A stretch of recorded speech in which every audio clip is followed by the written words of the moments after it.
top 12 quarterbacks on the week. Patrick Mahomes against the Bengals. We were just talking about him. He is Patrick Mahomes. There is no change up at the top. Justin Herbert, Josh Allen, Joe Burrow, Jalen Hurts, and Trevor Lawrence cracking your top 6 quarterbacks here. We talk about this all the time, how the quarterback position might be becoming like a tight end position, or really the wide receiver position is also doing that. But like Patrick Mahomes, your Justin Herbert, your Josh Allen, it's pretty much there. But there's one quarterback not listed on here, and I know I'm going to talk about him in a little bit. And I know I prevented AJ from talking about one of my running backs that I'm talking about later, but it deserves to be discussed here. Lamar Jackson is not in your top 12 quarterbacks here, Aaron. This jumps out to everybody. This has to jump out to everybody because he's Lamar freaking Jackson, and Lamar Jackson. He's not in your top 12. What's the deal? I mean, could he have been? Sure. When I made this, obviously, Lamar Jackson's great. I'm not trying to knock it, but he's been kind of pedestrian outside. I know he has the running volume, and this is what we talked about.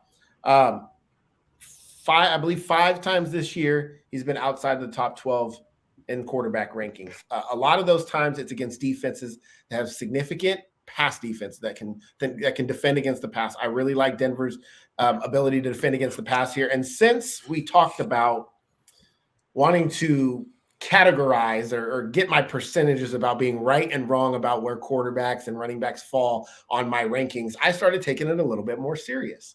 So I started doing a little bit more in-depth research, and I really just don't like this matchup. And I know Derek Carr just had a good day against Denver, but they also didn't have no Davante Adams in Baltimore. I think this is a situation where Denver is going to make it extremely tough on Lamar Jackson. Lamar Jackson's great. It's hard not to have him in my top 12. It's not something I want necessarily to do, but for Lamar Jackson, if you just look at the numbers in the past, he hasn't thrown a multiple touchdown game since week 8. He's had one 2-touchdown game since week 3, and he's only had 1 rushing touchdown since then. So the numbers are down. The winning has been there. They've still been able to go out and win games. And I told you that this offense and this team is not like other teams. I don't judge them based on their volume and numbers, but in fantasy, that's what it's about. It is about the numbers. And although he's carrying the ball a lot, he's not finding the end zone, and he's not throwing for a ton of yardage. He's had 4 games where hasn't gone over 100 or 200 yards.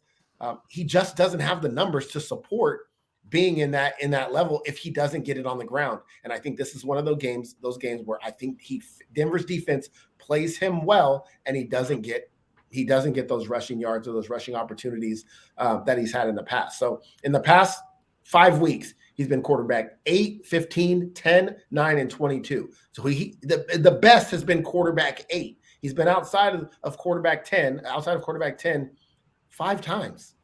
That's not good. So I'm going to take the way he's been producing against an elite defense now in Denver, and I'm gonna rock with it. I think he's probably more of a borderline back end quarterback 1, high end quarterback 2, but I like some of the other matchups better.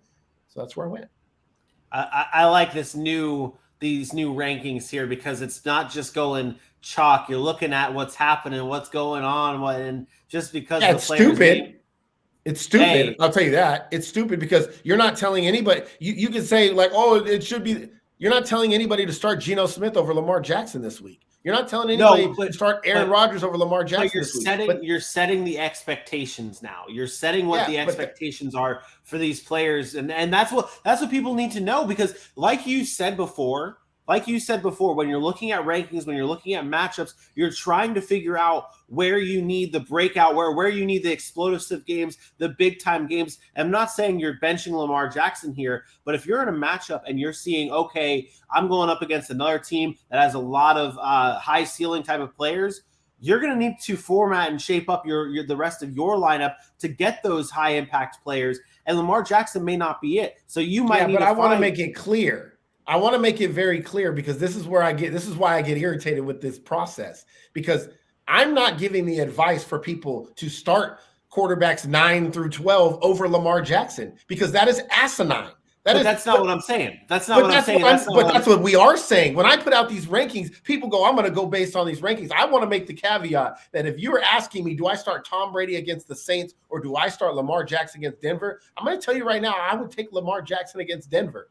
And this is what the problem I have. But at the end of the week, if I had Lamar Jackson ahead of Tom Brady, Vinny would come back on to you. You were 32% wrong, or 32% right because Lamar Jackson finished quarterback 13, if that's the case. And I'm like, I know he can finish there, but I've always told everybody, you don't bench your studs for guys that haven't been studs. Like Lamar is a stud. He's had bad weeks, but we know what his ceiling is. I always will take ceilings over these floor guys that have no ceiling. And I think that's what we're doing here by ranking them this way, which is okay. But I want to make it very, very clear.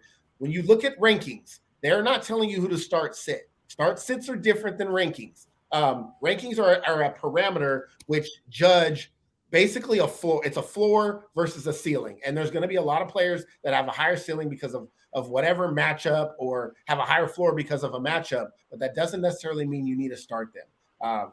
So yes, I know it's being contradicting what my rankings say, but if you want start sits questions, join us on Pigskin and Pancakes, and I'll specifically tell you who Lamar Jackson should be started over and who he should be sat for. Because if you just look at the rankings, you're going to make a wrong decision. The rankings are there as a parameter to indicate what these players are capable of doing. Usually puts their ceiling up there, and then it mixes in where their floor is at. And in this case, I think Lamar's floor this week is a little bit lower than it is on most normal weeks. And that's why he's ranked outside of the top 12. All right. Well, you have him outside the top 12. You got Geno Smith, Tom Brady also in your top 12. Aaron Rodgers in there as well, battling his injury, but still think he's going to be a top 12 quarterback. AJ, which name from Aaron's QB1s jumps out to you the most?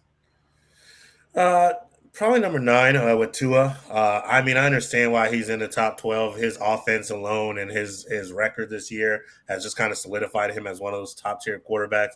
Last week, you think in the matchup where they just beat down the Houston Texans, he would have such a greater day, but he got pulled by the second half basically because they were just up by so much and only put up 15.9. Now, obviously, I don't want to hold that against him. But now you're going up against a matchup against San Francisco, who's played quite well over the course of the season. We know what their defense brings. When you have a Tyreek Hill, when you have a Jalen Waddle, you have a potent running game, you have an offense like that, it's kind of hard to really think about Tua and think of him without anything but sitting him or starting him. You're going to start Tua. But I do think this is another week where you might temper expectations for Tua and see him having a lower ceiling than normal. So that honestly, that's the only name that stuck out to me. I do want to think about with Geno Smith. I mean, you mentioned you don't sit your studs.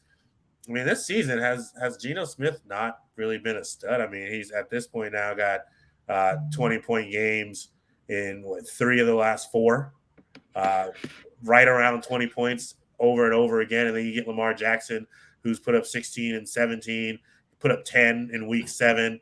I mean, I feel like you have a solid enough argument to start a guy like Geno Smith over a Lamar Jackson if he's got a tough matchup. I mean, you could have that. You could have that mindset. I'm not taking a sample size of 11 games and putting it over 4 years or 5 years of the course of the season. Nope, not me. You can be the person that goes into your fantasy playoffs and starts Geno Smith over a Lamar Jackson, and you could take that. I'm not saying every week Geno gets 10 points. That's what we're talking about. So if I said this the other day, if you are willing to sit your elite players that you know have done it year after year after year, if you're willing to see that, and they've done it this year as well at times, if you're willing to sit them for a guy that's put together some good games this year, by all means, good luck. More times than not, you are going to be wrong. I tend to go with resume and what you've done in the past and your ability and your ceiling versus a guy who's been a backup his entire career, never fantasy relevant, and at times this year has also not been fantasy relevant and has had some good games. I am not that person. I will never give that advice. And as I said the other day, could I be wrong? Sure. Are there days where Geno Smith's going to outperform Lamar Jackson? Absolutely. And if you want to stand on that hill and celebrate those days, more power to you. But in the end, I will take a 3-game stretch of Lamar Jackson in the playoffs than a 3-game stretch of Geno Smith. And I don't want to pick and choose when that is. I don't care that it's the 49ers defense. I don't care if it's the Broncos defense. I don't want to have to select, this is the game where he's going to – I'm not doing it. I'm always going to ride with the guy that I feel like is supposed to be there and take my lumps. And that maybe it's a personal preference thing, but I think people get too cute when they start trying to pick and choose when those elite days are going to come from a quarterback that hasn't really proven that he's elite. All right. I mean, That's it. I didn't mean to remove you. I removed him. I'm coming in here. I'll step up and defend Geno Smith here because it needs to be done. You, out of all people, always come in here talking about you got to forget about what's in the past. You got to forget about the what's happened in the past, or your draft, whether it's where you invested him in the draft or anything like that. But now we're trying to change that narrative up to say, okay, we have to think about what Lamar Jackson has done in the past. I get it. But the safer pick here is Geno Smith, and I think at this point, we're not talking about what's safer. I think at this point, wait, is it safer? How many 7-point games does Lamar Jackson have? You're talking how many about 7-point games does Lamar Jackson have? If it's safer, 0. How many does Geno have? He has 1. So how's that safer? The floor versus the ceiling. If it's safe, if a floor is safe, how many safe games are you safe with scoring 7 points from your quarterback? Because Geno's done that this year. To me, I think it is. I think it is a safer play because, to me, I'll talk about Lamar Jackson later on in my do not like quarterbacks this week, and I think I would start Geno Smith over Lamar Jackson. You look at the numbers; it is a safer play because over the past since week 4, Geno Smith quarterback 6. Since week 4, Lamar Jackson quarterback 14. Like, I'm sorry. I'm not taking the guy with a terrible matchup going against one of the best defenses in the NFL over a guy in Geno Smith who has been much better. I will put it on the board, bet you that Lamar Jackson he has not been much better. You can say he's been much better. Go the course of this year alone. How many points per game is Geno averaging? I will say this. I think when you compare, when you look at Lamar Jackson's numbers, and I think this is what's kind of covering up what Lamar Jackson has actually been this season. You look at Lamar Jackson week 2 and week 3. He had those massive games, the 40+ point games that he had. That's what he's capable of. But I get that's what he's capable of. But that was week 3. That was week 2 and week 3. Like, you can't. But the thing is, you can't keep harping on that. Aaron, like you always say, you're not going to get the points from week 2 and week 3. I'm not getting the points from last week with Geno Smith. You're missing the point. It's not about getting those points. It's about what the person's potential is. Geno Smith does not have the potential of a 40-point game. Never has, never will. As a matter of fact, Geno Smith doesn't have the potential of a 30-point game. Never has, never will. Barely, I think he's done it like once or twice in his career. I don't know. He's maybe done it once. The fact of the matter is his ceiling is not close to Lamar Jackson's ceiling. Right. And his floor is far lower than Lamar Jackson's floor. So where does that? I don't know. I don't think his floor is as low as Lamar Jackson's is. His floor this year alone was 7 points. That was one game. That's a floor. So when has Lamar Jackson ever scored 7 points? I don't think you're going to get a 7-point game from Lamar Jackson. I think your point is invalid.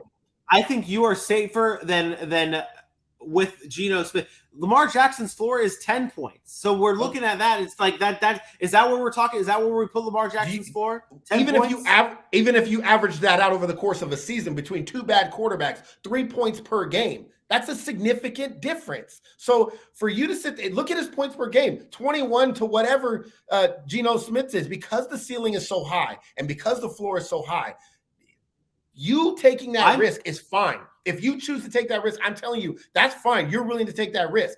But when you go make that choice, week what is this? Week 13? Week 13, good luck. When you go make that choice in the playoffs, I would venture to guess most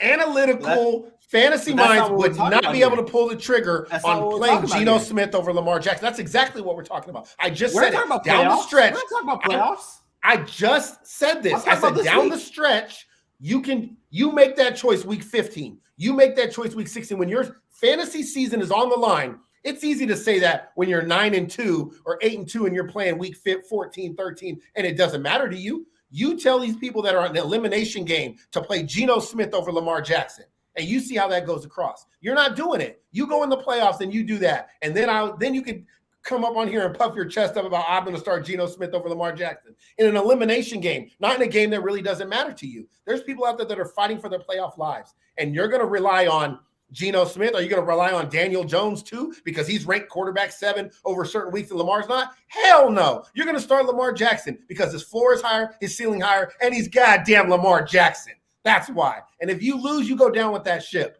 That's the same argument you can make for a Christian McCaffrey going against a tough Saints team, and you're choosing to play Jamal Williams because he's been 13 touchdowns. It's not relevant. It's not relevant.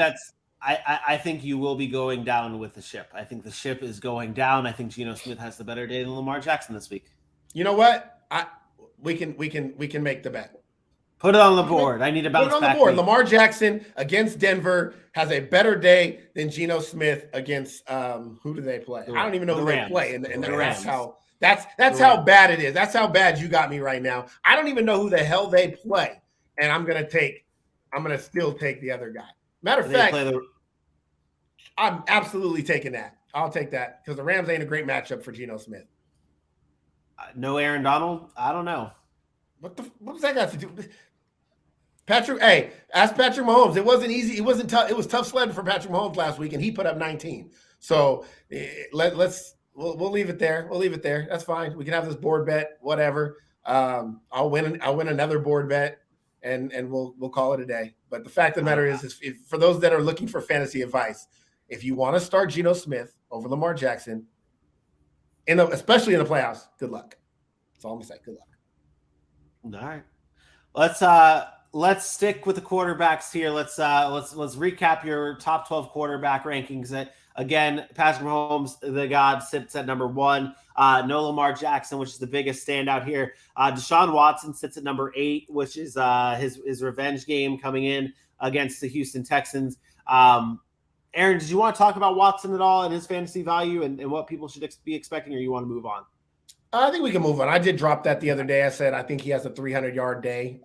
It's more about normally I would not rate him this high in a first game back. This is probably more of a gut call than anything, guys.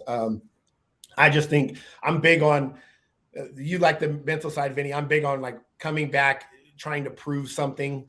The mental side. It wasn't an injury, right? It's not like he's coming back from some injury that he's got to get worked back in. This is just about hasn't played football in a long time. And it's mental. So there's a very real possibility that he flops. I'll be honest. If you do not have to start him, you're probably not starting him. This is more of a gut call for me, playing into that mental side of it. And that's really it. But I do think he has a 300-yard day here, and I think he plays well. If Justin Fields plays, you have this decision, although it's a 2-quarterback league and you'll probably start both. If Justin Fields are they on a bye this week? They're on a bye this week. I don't have Justin anymore. Oh, you traded him. That's where I traded Justin and Tua for Dak. Oh yeah, that was the thing. Oh well, so you would have ran into this decision with Justin Fields and Deshaun Watson this week, and they do play the Packers. I'm not wrong. Would you play Justin Fields if he's in over Deshaun Watson? If Justin Fields is playing, you're playing Justin Fields. The rushing upside, as crazy as it sounds, again, it's like Lamar Jackson. The rushing upside's too high. His floor becomes 10 points, 11 points. That's just from rushing alone, damn near. And then you account for anything he gets through the air. That floor is way too high. You just have to play quarterbacks like that right now. So you'd play Lamar Jackson over Deshaun Watson here, right? That's where we're at as well. Like I said, Deshaun Watson's ranked number 8 because of it's more of a gut thing. If somebody really asked me, hey, Lamar Jackson or Deshaun Watson. I'm gonna tell him probably Lamar Jackson. Okay. All right. That does it for our rankings here, our quarterbacks and our running backs. Tomorrow, we'll hit you with our wide receivers and tight ends. We'll talk pass catcher rankings heading into week 13 on Sunday.